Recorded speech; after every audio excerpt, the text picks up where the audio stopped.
మనమందరం ప్రతిరోజూ నిద్రపోతాం. కళ్ళు మూసుకుంటే ఇంకో ప్రపంచంలోకి వెళ్ళిపోతాం. అక్కడ మనం చూస్తున్నవి మన కలలు. కానీ ఒక చిన్న ప్రశ్న, ఈ కలలను ఎవరో బయట నుంచి చూడగలిగితే ఎలా ఉంటుంది? మన మనసులో నడుస్తున్న సినిమా నిజంగానే స్క్రీన్ మీద కనిపిస్తే? ఇది సైన్స్ ఫిక్షన్ కాదు, ఇది ఇప్పుడు నిజమవుతున్న సైన్స్. జపాన్లోని క్యోటో యూనివర్సిటీలో శాస్త్రవేత్తలు మన మెదడుపై పరిశోధనలు చేశారు. ఎంఆర్ఐ స్కానర్లు ఉపయోగించి మన మెదడు పనిచేసే సమయంలో వచ్చే సిగ్నల్స్ని రికార్డ్ చేశారు.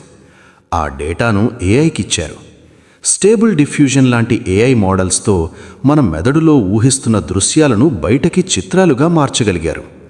అంటే మనం ఏదైనా వస్తువును ఊహిస్తే లేదా నిద్రలో కల చూస్తే ఏఐ ఆ ఆలోచనని, ఆ కలని ఒక ఇమేజ్లా తిరిగి చూపించగలుగుతోంది. ఇప్పటికీ అవి క్లియర్ వీడియోలు కావు, కాస్త మసకగా ఉంటాయి, కానీ దిశ మాత్రం స్పష్టంగా ఉంది.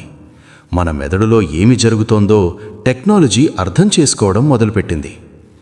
ఇప్పుడు అసలు భయంకరమైన ప్రశ్న, ఏఐ మన కలలను చూడగలిగితే రేపు మన కలలను రాయగలదా? మనకు తెలియకుండా మన మెదడులో కొత్త ఆలోచనలు పెట్టగలదా? కొత్త కలలు సృష్టించగలదా?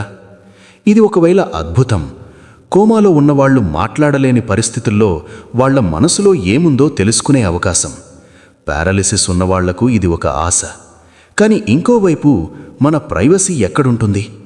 మన కలలు కూడా మనవే కాకపోతే మన స్వేచ్ఛకి అర్థమే ఉంటుంది?